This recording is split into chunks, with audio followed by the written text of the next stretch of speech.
Sveiki. Ir vėl mes susijungiame. Simona, savilyderystės mentorė, ir aš, Austėja, fizikė. Ir toliau šnekame ir jungiame sąmoningumo temas su fizika, su mokslu.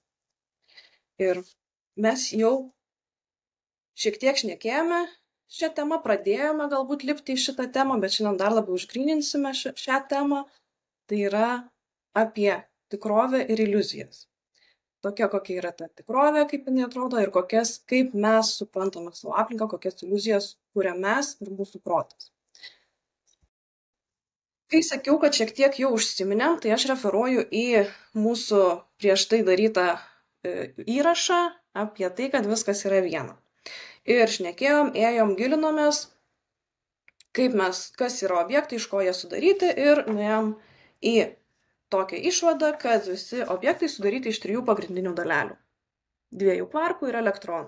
Ir visos šitos dalelės skirtingai susidėdamos sukuria skirtingus atomus, jie sukuria skirtingas molekulės ir mes gaunam kažkokius skirtingas medžiagas, kurios sudaro jau objektus. Pavyzdžiui, vandenilio ir deguonies atomas.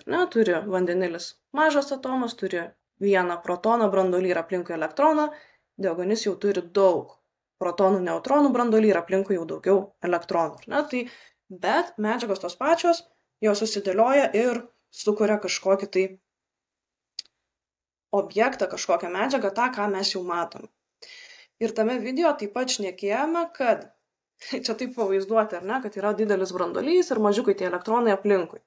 Bet ten jau šnekėjom, kad iš tiesų branduolys ir visa pagrindinė masė atomo yra branduolys ir branduolys yra labai mažiukas.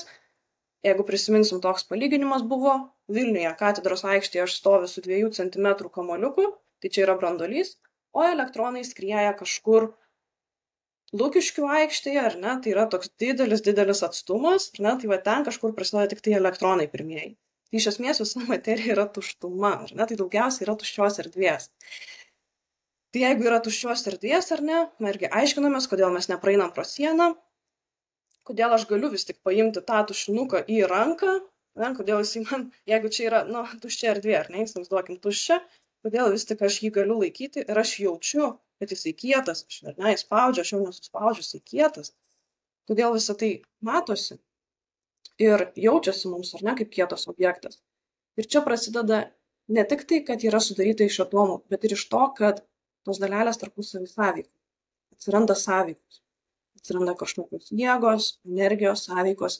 Ir tai, ką mes matom, ką mes jaučiam, ką mes girdim, tai yra tik tai kažkokių dalelių sąveikos rezultatas. Tai nėra pačios dalelės, tai yra sąveikos rezultatas ir kaip mes jį interpretuojam. Tai labai toksai aiškus sąveikos rezultatas, apie ką aš toliau galbūt ir pakalbėsiu, tai yra apie spalvas. Kas yra tos spalvos, kaip mes matom spalvas ir iš kur jos atsiranda. Tai gal, Simona, ar tu žinai, kodėl tušinukas mėlynas? Nes mėlynas. Nes mėlynas. Kodėl tušinuką matom iš viso?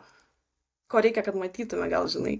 Tai tu dabar papasako geriau viską. Papasakosiu. Nes jau jaučiu stresą, kai mokykloje. Mokykloje jaučiasi, ar ne? Tai pirmiausiai, kad matytume, reikia šviesos, ar ne? Logiška. Tamsoje naktį mes praktiškai nieko nematom. Tai reikia šviesos. Reikia šviesos, akių ir objekto. Ir kaip visą tai veikia? Šviesa krenta į objektą, nuo jo atsispindi ir patenka į mūsų akis. Ir taip mes matom visus objektus, ką mes aplinkui matom, mes būtent tokiu principu ir matom. Apšviečiam objektą, šviesa krinta į objektą ir nuo jo atsispindėjus patenka į mūsų akis. Tai iš esmės reiškia, mes matom ne objektus, mes matom tik tai atsispindėjusią šviesą, kuri patenka į mūsų akis ir mums sukelia kažkokį tai pojūtį. Jau prasideda toksai, kad mes matom ne patį objektą, o jo sąveikos su šviesa rezultatą, kuris patenka į mūsų akis ir ten jau vyksta biologiniai procesai, ten jau aš taip gerai visko nežinau, bet jau ten mes suvokiam, kaip matoma kažkokį objektą. Tai čia dar kol kas apie spalvą nieko nepasakiau. Dar tik pasakiau, kad kaip mes iš viso matom. Spalva atsiranda todėl, kad jeigu aš apšviečiu balta spalva, Na, tai pavyzdžiui, saulės šviesa yra balta spalva. Ir kas toj baltoj spalvoj yra? Tai baltoj šviesoj yra visos spalvos. Visos, kokias mes žinom spalvas. Ir kur mes tai labai gerai matom? Tai labai gerai matom vaivorykštį. Na, tai jeigu lyja ir šviečia saulė, tai reikia atsistoti nugarą į saulę, na, ir ieškoti danguje vaivorykštės. Ir vaivorykštė tai yra tos baltos spalvos išskaidimas į visas spektro spalvas, kokių mes nematom, ar ne? Tai išskiriamos yra 7 tos matomos vaivorykštės spalvos. Ir mes galim padaryti visiškai ir atvirkštinį bandymą. Na, tai turėti spalvų diską, vadinamas Newtono diskas. Tai šiuo atveju yra 6 spalvos. Pačiam principui pamatyti užteks tų 6 spalvų. Ir kodėl 6? Nes apskritimą padalinti į 6 dalis yra lengviau negu į 7. Čia tik tokia priežastis. Bet galima ir 7 bandyti, ar ne? Ir nuo šito trikampėlio, ar ne? Visi tie, ne visai gal čia trikampėliai, bet gal čia matematikai manęs nesupyks, ar ne, kad aš pavadinsiu trikampėliais. Tai visi trikampėliai, tie visos dalys apšviečiamos tą pačią baltą spalvą. Nuo šio atsispindi būtent mėlyna spalva, čia žalia, čia geltona, oranžinė, raudona ir violetinė, ar ne? Tai nuo kiekvieno šito trikampio apskritimo dalies atsispindi vis kita spalva. Ir mes taip suvokiam skirtingas spalvas, ar ne? Spalvotas diskas. Dabar kas atsitiks, jeigu aš jį greitai pasuksiu? Čia jokios magijos nėra, diskas pritvirtintas ant varikliuko ir varikliuką prijungsiu prie baterijos ir diskas pradės suktis.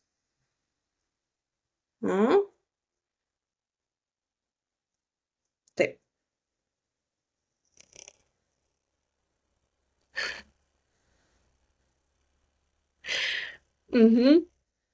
Ką matai? Pasakyk. Daug gražių spalvų. Daug gražių spalvų. Taip. Ir čia mes atsimušam į techninės ribotumus, nes gyvai aš matau, kad visos šitos spalvos susijungia ir ne tai, kad į visiškai baltą, bet į tokią pilkšvą spalvą. Bet čia akivaizdžiai kameros. Tai, ne? Tu gyvai tą matai. Taip, aš gyvai tą matau. Ar ne? Tai šitą eksperimentą labai rekomenduočiau pasibandyti gyvai, nebūtina turėti varikliuko. Galima tą patį diską ant virvučių, ne, pasidaryti ir pasukti. Na, kaip senoviniai žaisliukai, kur sukam. Aha, o kas turėtų gautis? Kas turėtų gautis labai greitai sukant šitas, jisai pasidaro beveik baltas. Gali būti šiek tiek pilkas, čia priklausomai nuo to, kiek daug kokios spalvos įdėsim, bet jisai pasidaro beveik baltas. Ir jisai pasidaro baltas todėl, kad mūsų akys nebespėja sureaguoti į atskiras atsispindinčias spalvas. Na, į atskiras tas šviesas, kurios atsispindi. Nes prisiminkim, nuo šito į mūsų akis patenka mėlyna šviesa, nuo šio raudona, nuo šito geltona ir taip toliau. Ne? Kai mes jį greitai sukam, mūsų akis nebespėja atskirti, mūsų tos spalvos jos susideda. Ir čia aš nešneku apie tai, kad mes dažų spalvos maišom, mes čia būtent maišom šviesą, atsispindėjusią šviesą, ne? Ir sumaišom visą šviesą. Ir gaunam vėlgi baltą spalvą. Kas ir yra iš esmės viskas iš tos baltos spalvos. Mes iš esmės matom tada realybę, tikrovę, ne? Nespėjom, nes kai žiūrim į spalvą, tai mes turim pavadinimus tam tikriems atspindžiams. Mes matom visumą, galbūt nepasakyčiau, gal visiškai tikrovę, mes matom visumą, ne? Tai mes tiesiog kaip ir taip nespėjom atskirti, kad čia yra skirtingi dažniai, skirtingi bangos ilgiai. Ne? Tai čia šiek tiek papasakau, kaip mes iš viso atskiriam. O kas yra ta spalva? Ne? Tai jau išsiaiškinom, kad balta šviesa yra visos spalvos. Bendrai šviesa yra elektromagnetinės bangos. O kiekviena spalva yra tam tikro dažnio elektromagnetinės bangos. Trumpiausios šitam spektrui yra violetinės, ilgiausios yra raudonos. Ar ne? Jeigu čia kažkur tarp 300-400 nanometrų, čia 700 kažkur nanometrų, ar ne, ta raudona spalva. skirtingi bangos ilgiai. Skirtingi dažniai, skirtingi bangos ilgiai. Ne? Ir ta pati elektromagnetinė spinduliuotė, turėdama šiek tiek kitokį dažnį, mūsų smegenyse sukuria spalvos įspūdį. Tai yra tiesiog elektromagnetinė spinduliuotė, tai yra bangos kažkokios, kurias skleidžia tam tikros medžiagos. Turėdama šiek tiek kitą dažnį, jinai mūsų smegenyse sukuria spalvą. Bet tai yra nesvarbu, ar tai bus geltona, ar žalia, ar raudona. Iš esmės tai yra ta pati elektromagnetinė spinduliuotė, šiek tiek kito dažnio. Ir mes jau įsivaizduojam kaip kitą spalvą. Tai mes tai, ką vadiname spalvom, realiai tai mes matome skirtingus dažnius. Taip. Tai iš tikrųjų reikėtų sakyti ne spalvą matau, nors mes taip esame susitarę, ne, o tai yra matau skirtingą dažnį. Taip, ir dar kitas niuansas. Tai objektai patys iš tavęs jie spalvų neturi. Nes kur atsiranda spalva? Spalva atsiranda čia. Ne? Tai objektas neturi jokios spalvos, jisai tik skirtingai sąveikoja su šviesa, vienus dažnius sugerdamas, kitus dažnius atspindėdamas. Ir jau tik tai ta atsispindėjusi patekusi šviesa į mūsų akis, mūsų smegenyse, sukuria, čia mėlyna. Šitas tušinukas spalvos jisai neturi. Tai čia iš esmės jau mes prieinam prie to, kad viską, ką mes matome, yra mūsų interpretacija, tas vidinis matymas. Ir aš studijuojant psichologiją, pirmuose paskaitose, pamenu dėstytojai už šitą dalyką sakė, kad mes netgi spalvas, kurias matom, galvom, kad matom tas pačias. Bet iš tikrųjų, kadangi kaip veikia mūsų smegenys, ten šiek tiek skiriasi, tai kažkas panašaus į tą patį, bet mums netgi raudona, mes vis tiek matome skirtingai tą raudoną, nes įvyksta kiti procesai, ne? Bet kai nežinom ir nepažįstam, kaip mes veikiam, kas vyksta mumise, mums pradedam ginčytis ir rodinėti, ar ne, čia yra raudona, va čia ne, va ryški raudona, o tai, kad tai yra pas kiekvieną, tai yra susitarimas, bet kiekvienas vis tiek perleidžiam per save, per savo filtrą ir mes negalim, kaip čia tikrovę galime matyti kiekvienas tik tai, kad jinai šiek tiek skiriasi. Taip, nes būtent priklauso nuo to, kaip jau mūsų ten visos smegenys, neuronai, kaip jie reaguoja į tą ateinantį dažnį. Tai žodžiu, mano tiesa nėra visuotinė tiesa, mano tiesa yra per mane tiesa. Taip. Tai va čia toks jau, o kiek atsiranda ginčijimosi, ne šitai vietoje ir konfliktų gyvenime, kai mes savo tiesą, tai ką matom, atrodo, kad visi mato lygiai taip pat kaip aš. Taip, ir čia labai irgi įdomu. Mano tai čia buvo nuo vaikystės toks klausimas, kodėl vieniems žmonėms labiau viena spalva, kitiems kita patinka, su kuo tai galėtų būti susiję, ar ne? Ar tai gali būti irgi susiję, kad kažkoks ateinantis dažnis mane maloniau nuteikia, kitas ne taip, nežinau, šito aš net ir neturiu to atsakymo, ar ne, bet galbūt irgi šiek tiek toksai, tai ar ta žalia, kurią aš matau, tokia pati žalia, kaip tu matai, toks irgi, ar ne, kodėl aš, pavyzdžiui, labai nemėgstu oranžinės spalvos, kodėl?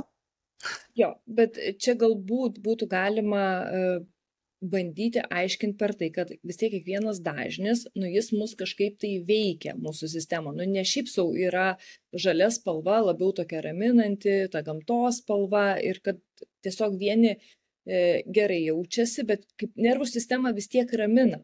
Tiesiog gal gyvenime kažko trūksta, pavyzdžiui, labiau, kažkam trūksta energijos, tai jisai prie raudonos galbūt jausis geriau, ar ne, ir norės raudonos spalvos, rinksis rūbus raudonos spalvos. Kažkas kaip tik norės labiau pastiprinti kitą jausmą ir kitą būseną, rinksis galbūt žalią spalvą, ten švelniai mėlyną, kažkokias pastelinės spalvas, ne, čia turbūt irgi labai susiję tada yra su žmogaus asmeniniam savybėm ir kad dažnius turim visus, tai kad esame viskas, tai esame viskas, bet turbūt tuo mes vis ir skiriamės, kad poreikybiškai, ko mums tuo metu labiau reikia, ne?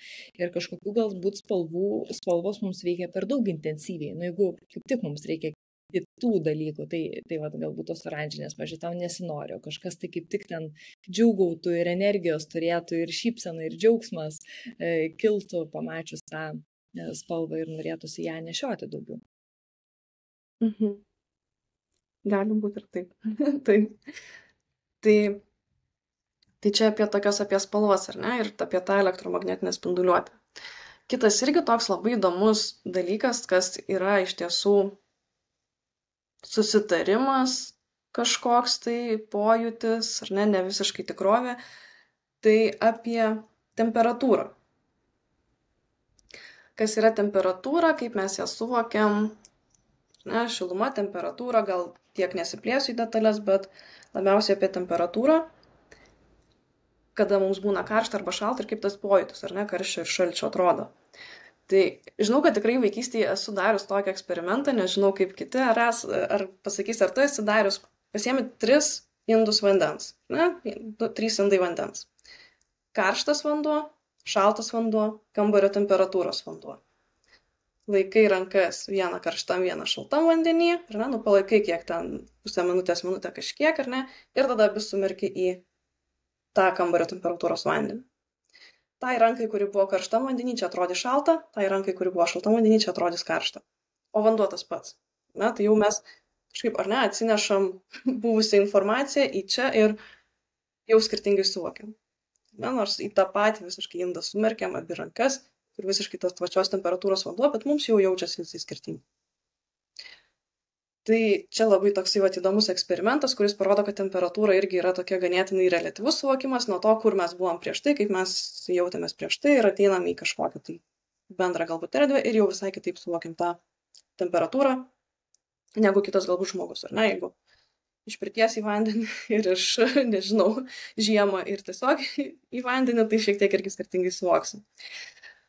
Tai pirmiausiai bendrai ta temperatūra, kas tai yra, tai iš esmės toksai dalykas kaip temperatūra, ten Celsijaus laipsnė, ar ne, tai ką mes matuojam, yra labai toksai žmonių sugalvota interpretacija, kaip pamatuoti aplinkui mūsų esančių dalelių judėjimą. Temperatūra yra tiesiog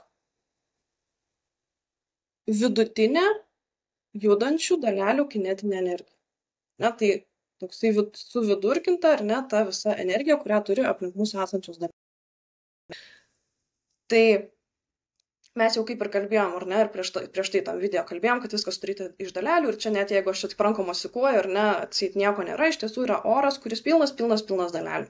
Ne, ten deguonis, anglies dioksidas, azotas, viskas čia yra aplink mane, ar ne, ir čia pilna dalelių. Ir tos dalelės, ypač dujų dalelės, ar ne, jos turi labai daug kinetinės energijos. Jos juda, daužosi viena į kitą, ar ne, ir tai, ką aš suprantu kaip temperatūra, ar ne, šiandien šilta diena, čia šilta, viskas, tai yra ne kas kita, kaip tos dalelių daužimasis į mane. Kuo tos dalelės labiau daužosi, tuo aš suvokiu, kad yra aukštesnė temperatūra. Ne? O jos daužosi tuo labiau, kuo daugiau energijos turi. Ne? Kinetinė energija, jinai susijusi su judėjimu, kuo labiau juda, kuo greičiau juda, tuo daugiau energijos turi, tuo labiau atrodo, kad šilta. Ne, tai vėlgi, ne, mes tą šilumą suvokiam, ar ne, tą temperatūrą suvokiam kaip kažkokią tai karštą šaltą, bet iš tiesų tai yra tik tai dalelių daužimasis į mus. Kai mes vadinam karštą šaltą, tokio dalyko net nėra, neegzistuoja, kaip ir spalvos, ką mes kalbėjom, kaip ir karštą šaltą. Yra paaiškinimas, kaip tai jaučiasi, ar ne, bet tai neegzistuoja tie tokie pavadinimai. Ta realybė yra, nes karšta šalta mes ir taip ir vadinam daiktus, karšta šalta, bet nematom, kas yra už to, kas vyksta iš tiesų. Ar ne? Man labai patiko šitas tavo pasakymas, kad karšta šalta yra tai, ką mes tai vadinam, tai yra iliuzija, o iš esmės yra paaiškinimas būtent dalelių intensyvumas arba ten toks. Ir čia yra tas, tai, ką mes suvokiam kaip karštą. Taip, aišku, tai labai padeda mums susišnekėti, ar ne? Nu, kaip čia žmogus eina lauke, aš jam skambinu, klausiu, kaip man apsirengti, ar karštą ar šaltą lauke, ar ne? Nu, tai mums padeda susišnekėti, bet realybė yra kitokia. Labai įdomus irgi dalykas yra, jeigu kambario temperatūrai, kambarį tam pačiam ilgą laiką guli kažkoks tai metalo blokas ir medžio blokas. Ir abu juos palietė, kuris atrodė šaltesnis. Arba, tarkim, medis, stalas, ar ne? Pas mane yra stalas medinis ir stalo koja metalinė. Ne, jeigu priliečiu, tai kas atrodo šaltesnis? Tai metalas. Bet jie tam pačiam kambarį. Jų temperatūra ta pati. Bet mums metalas atrodo šaltesnis. Dėl to, kad metalas yra labai labai geras šilumos laidininkas. Jisai labai greitai iš mūsų rankos paima šilumą ir nusineša į save. Tai tiesiog tas šilumos perdavimas, ar ne, jeigu suliečiam kūnus, tai iš karštesnio visą laiką šiluma pereina į šaltesnį. Čia jau termodinamikos tiesa. Tai tada, kai mes prisiliečiam prie metalo, nors jis yra tos pačios temperatūros, kaip ir kambaryje buvęs medis, metalas, jis yra geresnis šilumos laidininkas, jisai tą šilumą iš mūsų greičiau pasiema. Nes mes natūraliai esam šiltesni negu kambaryje esantis objektai, ar ne, nes vis tiek turim daugiau tos energijos, judam, ar ne, tai irgi, ar ne, jie yra tos pačios temperatūros. Mums atrodo metalas šaltesnis. Tai vėlgi yra tiesiog tokia šiek tiek apgaulė pagal sąveiką, kaip tiesiog metalas iš mūsų atima tą šilumą, ištraukia, ar ne, pasiema tą šilumą. Tai irgi, iš karto sakytum, metalas šaltas. Ne, jie tos pačios temperatūros. Aš gal iš karto įsiterpsiu, kodėl dabar pateikiam tuos pavyzdžius ir apie ką tai yra. Nes vėlgi grįšiu į budizmo filosofiją, kurie kviečia, skatina savo mokymu atpažinti tikrovę, nes būtent interpretacija skauda. Ir tai, ką jie vadina, tai, kad, tarkim, mes vadinam karštą, šaltą ir nesuvokiame, kas yra už to, ką jie vadina neišmanimu. Nes mes ir gyvenime matome tada dalykus ne tokius, kokie jie yra, per savo, pavyzdžiui, interpretaciją. Ne? Aš nežinau, ar aš minėjau šitą pavyzdį, pavyzdžiui, tarkim, puodelį padovanojo kažkoks ten, nežinau, mylimas žmogus, uždėjo įvertę, kad tai yra kažkoks ypatingas puodelis, bet jeigu tai pasižiūrėti, tai yra puodelis padarytas iš tam tikros materijos ir nieko nėra ypatinga nuo bet kokio kito puodelio, ar ne? Bet čia uždėta ta interpretacija ir tas prisirišimas man tada skauda, jeigu tas puodelis būtent sudužtų, būtent ta istorija, kurią aš uždėjau, bet realybė yra matyti daiktus tokius, kokie jie yra, matyti tikrovę, tokia, kokie jie yra. Apie tai yra visas tas mokymas, nes tai yra kelias išėjimo iš kančios. Ir mes galim žaisti tą žaidimą, man svarbus tas puodelis, bet matyti, kad aš uždėjau istoriją. Realybėj tai yra tiesiog puodelis iš tos pačios materijos, kaip ir visi kiti puodeliai. Tiesiog aš uždėjau ant to puodelio istoriją. Ir tai, kas man skauda, tai yra tas prisirišimas, kurį aš uždėjau. Ir čia lygiai tas pats yra su visais ir grožio kultais ir panašiai. Aš dalinausi su tavim vieną istoriją apie vienuolę, ne, kad tarp kitko būtent vienuolė ir papasakoju šitą istoriją, jinai yra išgalvota, bet perteiktų pavyzdį. Tad vienuolė vaikščiodama sode, jinai pastebėjo, kad jau ne pirmą vakarą ją kažkas seka. Ir jinai vieną vakarą nutarė sustoti. Sustojo, atsisuko į tą persekiotoją. Ir sako, kas tau, kodėl tu mane visą laiką persekioji? Persekiotoja sako jai, tavo labai labai gražios akis. Jinai paėmė, išsėmė tas akis, sako, prašau. Ir tai istorija yra apie tai, kad tai, ką mes vadinam gražu, tai pasižiūrėkim į akį. Vat išimkim akį ir pasižiūrėkim, ne? Matom daug ten visokių kraujagyslių, ar tas visas obuolys, ar jis yra gražus. Jis yra tai, kas yra, bet ką mes vadinam gražiu, ne? Kitas vienos mokytojos pavyzdys. Jie aplankė ligoninėje savo klientę ir klientė tokia skaudančia, su daug skausmo, sako, žiūrėk, sako, kokia mano koja. Ir ta mokytoja žiūri į tą koją, jinai buvo po avarijos ir panašiai, žiūri į tą koją ir sako, o kas su jie ne taip?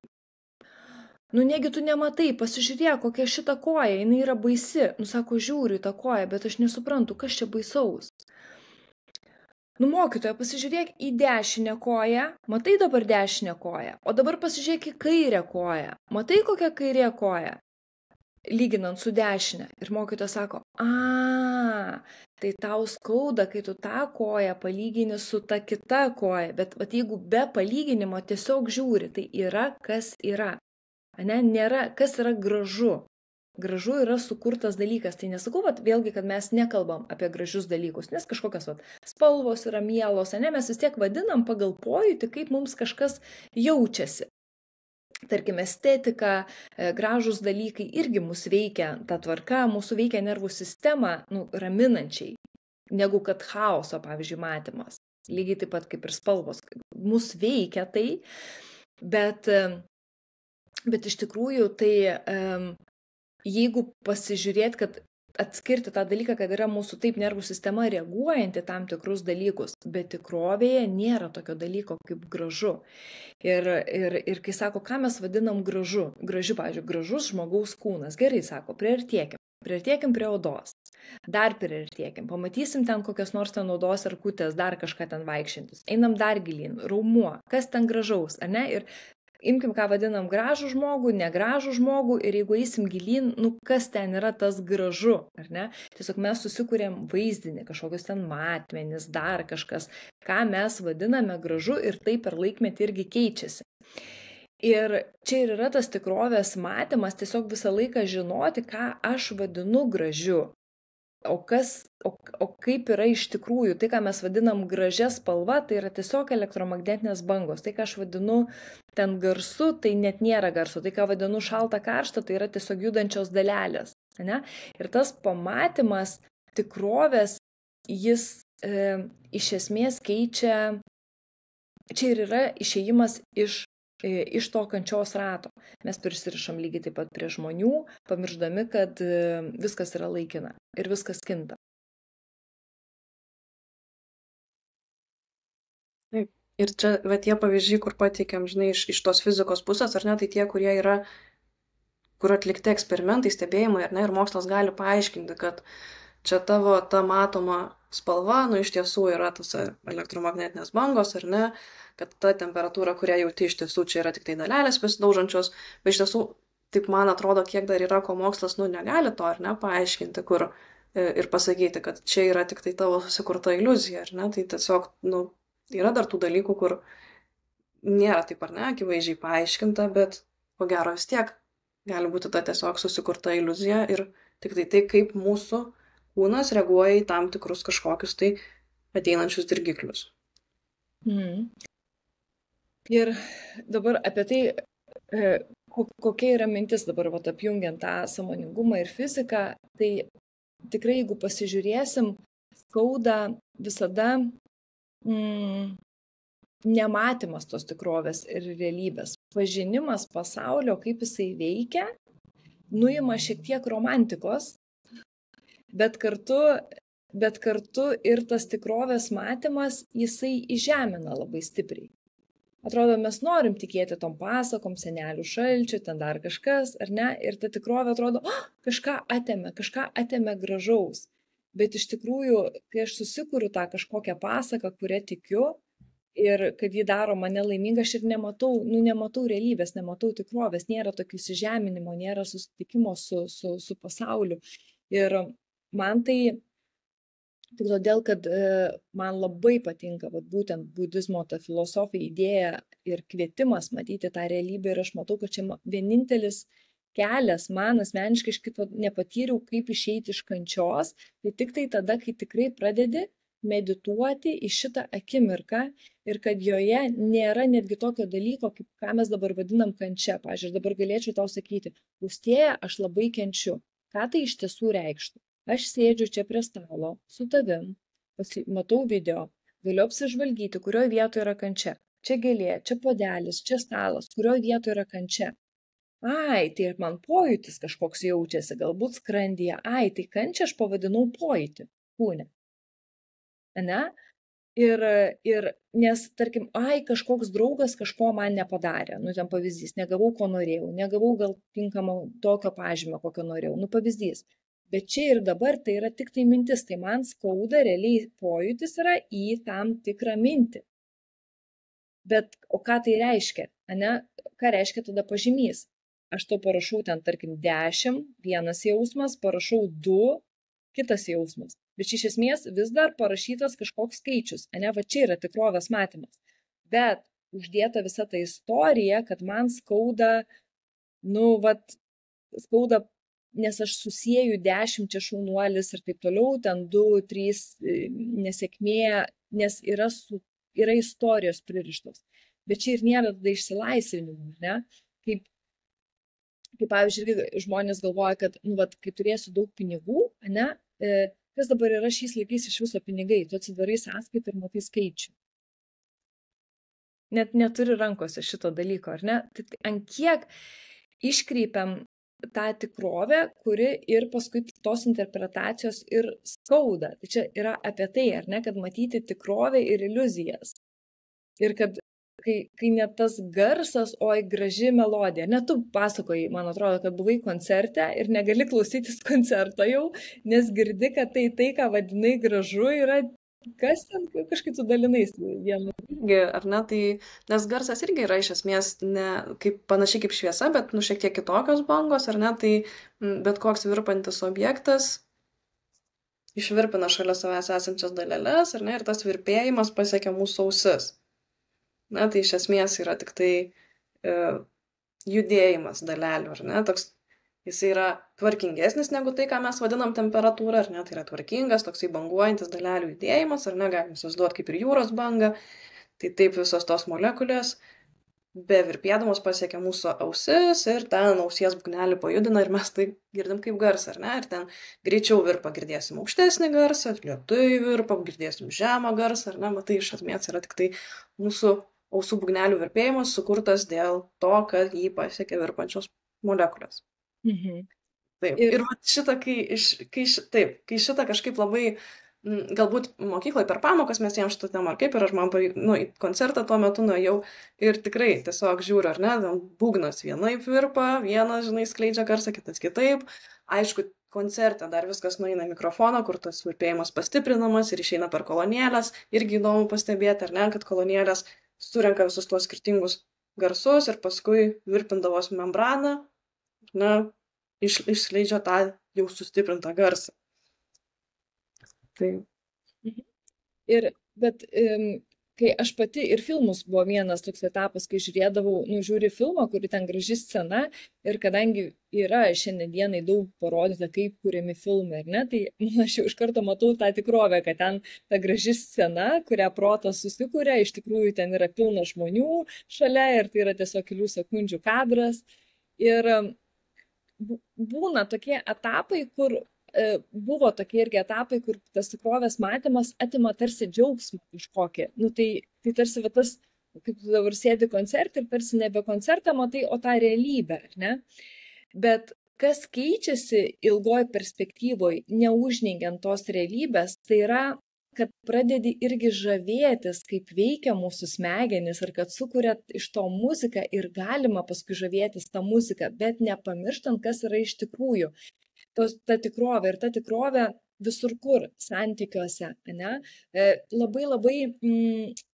Labai daug kančios ir sukuriam būtent iš interpretacijų. Pavyzdžiui, aš irgi kitą pavyzdį sakau, mes, kaip atrodo, ne, susirandame porą, susitarėme, kad ten tuoksimės, uždedame žiedą, pasirašome, žodžiu, ten, kad pavardę pasikeičiam ir staiga, bet realiai kas čia vyksta, aš uždedu tau aukso kažkokį, ne, dirbinį ant rankos, mes pasirašom, dažnai, kuo tai skiriasi, jeigu rašinėlio pavadinimą parašyčiau, ne, bet, tarsi čia jau kažkoks labai ypatingas yra parašas, dabar pasikeitė pavardė, ir dabar tu jau kažką man privalai, o aš tau.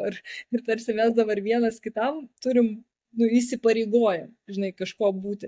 Tai tas susitarimas ir tikrai pradedam tada kalbėti, žiūrėk, mano vyras privalo, aš privalau irgi, ar ne, atsiranda daug tokių, kur mano atsiranda. Buvo du nepažįstami žmonės, kurie susitiko ir nusprendė kurti, bet tas žmogus taiga patampa mano. Bet jis nepatapo tavo, niekada nepatapo, nes niekada nebuvo tavo, čia tiesiog yra susitarimas būti kartu. Ar ne, bet jis nėra labiau tavo, dėl to, kad pasirašyji sutartį ar ten uždėjai kažkokį žiedą. Jis nėra tavo, bet kai yra mano, tai tada atrodo ir aš turiu teisę jau reikalauti kažko. Ir čia prasideda visa kančia. Ir čia iš tikrųjų yra labai ta tema, kurią mes dabar vystom, kurią pasakojam, tą apie tikrovę, jinai visur yra. Tai čia ir ateina visa kančia. Čia ir iš tikrųjų yra labai gilu tas matyti tikrovę, norėti ją pažinti Ir kad taip nutiktų, nenutiks va taip. Čia yra apskritai vat, medituoti tą realybę, medituoti čia ir dabar akimirką, matyti tikrovę tokia, kokia jinai yra. Ir kai prasidėjo Ukrainoje karas, irgi lygiai taip pat pamenu, nori, nenori, žinai, mes kalbėjome apie tą irgi minėjau tą psichologiją, sinchronizaciją ir panašiai, kai tu patenki į tą, pradedi skaityti, kartu su visais pradedi vibruoti tuo pačiu, ne, va, baime, nerimu, dar kažkuo. Ir man tikrai reikėjo laiko pastebėti, kad kaip aš pasidaviau, tai įtakai, negali nepasiduoti skaitydamas, kas tenais vyksta, tarsi negali nepasiduoti, tai faktas, kad pradedi jausti, esi gyvas, žinai, organizmas. Bet kai pradėjau jausti daug kančios ir kad skrandis pradėjo trauktis ir daug tokių nemalonių pojūčių, aš tikrai turėjau grįžti į realybę ir jinai atrodė taip, okei, čia ir dabar. Ar vyksta karas? Va čia mano kambarį, ar vyksta karas? Ir žinai, nueini iki to, kad iš tikrųjų tu net aš nežinau, kokia yra realybė. Kažkas taip sako. Dabar žiūrėkit, aš nekvestionuoju čia, to dalyko, bet idėja, matyti realybę, to nėra. Kažkas taip pasakė, ne? Prisiminkim, kad yra, taip vyksta ir propaganda daugelį dalykų, ne? Atrodo, kad, čia autoritetas pasakė, tai yra tiesa. Aš sakau, aš nekvestionuoju to, bet realybė yra tokia, aš nežinau. Aš girdžiu garsą, man sako žodžius, kad yra karas ir aš įkrentu į nerimą ir pradedu tuo gyventi. O realybė kokia yra? Čia kambarį, nėra karo, bet aš nebegyvenu čia ir dabar. Aš tą puodelį arbatos, kurį dabar geriu, aš jau tada įsitempiu ir matau kažkur save vaizdiniuose, ne, kažkur ateityje ir dingstu iš realybės. Tai va čia yra tikrovės nebematau. O aš iš tikrųjų išgirdau, būtent tu paaiškintum kaip, ne, kad pasiekė kažkokios bangos, kas tai yra, ne, sako žodžius, kokia yra ta tikrovė ir čia aš tada ir nusiraminau, kad galvoju, geras, čia grįžau į tą akimirką ir netgi dėkingumą, kad šitoje akimirkoje aš galiu gerti tą puodelį arbatos ir tai nebėra atsitiktinai, kaip tik tai virto į tokį didelį dėkingumą, kad kažkas galbūt to padaryti negali dabar, ramiai savo atsigerti arbatos, o aš galiu, nes šiuo metu šita akimirka jinai yra saugi. Čia labai gilūs dalykai yra, bet čia yra tas pamatymas ir yra išėjimas iš kančios. Aš tiesą sakant, kito kelio ir nežinau. Dėl to apie tai yra mūsų ne tik šita tema. Mes visas temas einam per tai, kad matyti tikrovę, realybę. Jeigu taip iš tikrųjų, tai visos. Ar mes apie sinchronizaciją, ar apie rezonansą. Praeitoj temui, ką kalbėjom, visur yra matyti tikrovę ir pasižiūrėti, kai aš tai matau, kad tai gali sąmoningai panaudoti, nežinau, pasirinkimams, kad mes tiesiog sąmoningai pasirinkti kelią, kur būti, kaip būti ir ar aš noriu gyventi kančioj, ar aš vis tik ir sapnuoti, ar aš noriu matyti realybę. Ir man tas žodis, kai visą laiką sakydavo visa kančia iš neišmanimo, man tik dabar tas ateina taip stipriai, ką tai reiškia, nes aš nesupratau, ką reiškia neišmanimo. O tai ir buvo, kad nepažįsti gyvenimą, nepažįsti visatos dėsnių, nepažįsti kaip veikia ir paskui stebiesi. Žinai, kodėl, veikia taip.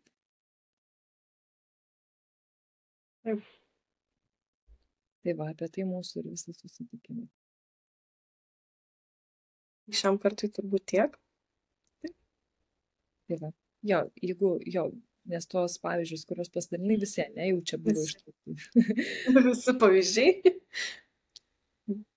Tai va, tai paliekam irgi su kiekvieno asmeniais turbūt pamastymais ir kvietimu sustoti, sužiūrėti, kvestionuoti dalykus.